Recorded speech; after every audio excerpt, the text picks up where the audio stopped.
Québec solidaire dit qu'on n'a fait rien. En principal, je reconnais le député de Laurier-Dorion. Merci, Madame la Présidente. On espère ardemment que le gouvernement de la CAQ a lu l'étude de l'Observatoire des inégalités au Québec, qui vient confirmer ce que des milliers de locataires nous disent. Pour payer les augmentations des loyers, il faut couper ailleurs. Et les locataires du Québec ont dû accepter des hausses des loyers trop fortes dans les dernières années. Conséquence logique, un locataire sur trois, un tiers, Madame la Présidente, a de la difficulté à se nourrir. Et pire encore, c'est dans les classes moyennes que les augmentations de l'insécurité alimentaire ont été la plus marquée.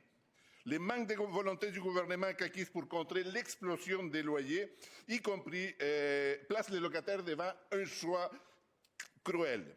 Le choix est clair, pour avoir un toit, il faut couper dans l'alimentation, y compris dans celle des enfants.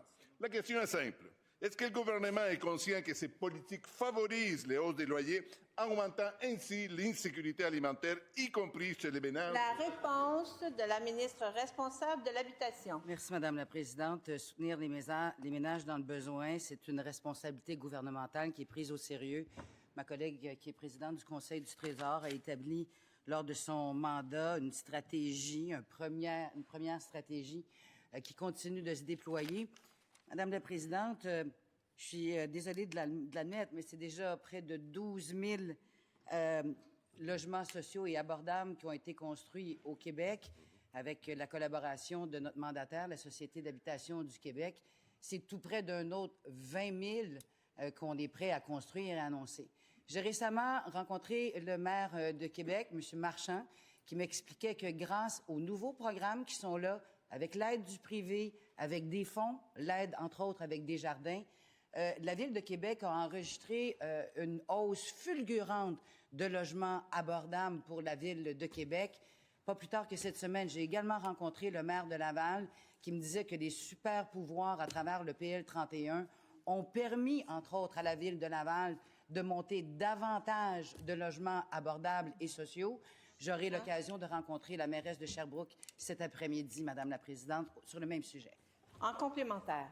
Pourtant, les loyers ne baissent pas, Madame la Présidente. Quel est le message de la CAQ aux locataires, y compris les locataires des classes moyennes? Qu'il faut payer plus cher les loyers, quitte à acheter moins de nourriture. La question est encore très simple. Il y a 1,7 million de locataires qui souffrent de l'insécurité alimentaire, parfois sévère.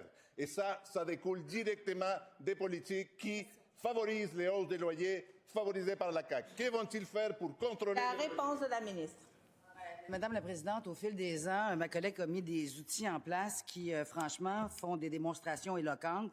Les fonds Desjardins, les fonds de la FTQ, fonds d'action, les maisons unités aînées, Madame la Présidente, qu'on a récemment présentées, dont on a fait l'annonce récemment. Il ne faut pas oublier, Madame la Présidente, que le fameux PSL, le programme de soutien au loyer, il est encore là pour les familles, pour les ménages qui ont des difficultés, dépendamment de leur salaire. Il y a jusqu'à 75 du loyer qui est assumé par la SHQ et 25 donc par les locataires. Il y a tout plein de mesures, Madame la Présidente, qui sont en place pour venir en aide aux gens qui sont vulnérables. Deuxième complémentaire. 1 700 000 locataires qui souffrent de l'insécurité alimentaire, y compris dans beaucoup de ménages de classe moyenne et locataires. Les banques alimentaires, ça devrait être l'exception, non pas une norme pour les locataires. La CAQ, avec ses politiques, ne fait rien pour empêcher les hausses des loyers. C'est très bien les mesures qu'elle nous a énumérées, mais que va-t-elle faire pour contrôler les hausses abusives des loyers? C'est ça la question à laquelle elle doit répondre. La réponse de la ministre. La réponse est simple, Madame. C'est ce que les précédents gouvernements n'ont pas fait. Construire, construire et construire. Et il y a eu des initiatives qui ont été mises en place par notre gouvernement qui, en bon québécois, sortaient de la boîte.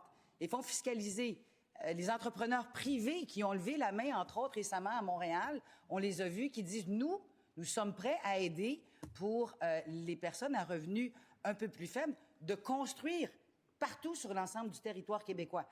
Maintenant, on va regarder ces discussions-là qui ont lieu avec la Ville de Montréal et les entrepreneurs privés, mais l'ensemble des acteurs lèvent la main pour venir faire de la construction rapide pour du logement accessible et abordable, Madame la Présidente.